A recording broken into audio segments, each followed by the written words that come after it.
Men ko'pincha aytaman-da, o'rtoqlar, baraka topinglar. Nima uchun hijobga kirib ketyapti o'quvchi qizlar? Men qarshiligim yo'q masalan.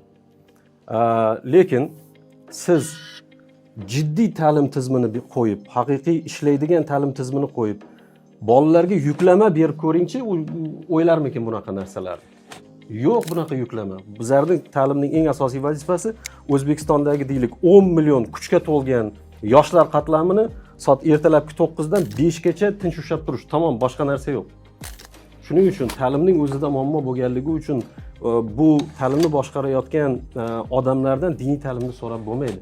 Shuning uchun ham ko'pchilik o'ylaydiki, diniy ta'limda masala bor. Keyin umuman inson sotsiologiyasi, inson psixologiyasi shundan iboratki, agar u sifatli ta'lim olmaydigan bo'lsa, universal ilm qidiradi.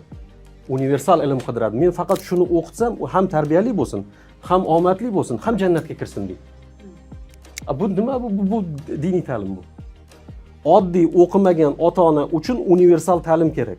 Hamma narsani bersin, muvaffaqiyatli ham bo'lsin, boy ham bo'lsin, odobli ham bo'lsin, u ota-onasiga qarasin va shu bilan birga jannatga kirsin. Jannatga kirsin. Qayerda sizga bu? Islom ham targ'ib qilmaydi bu narsani. Islom va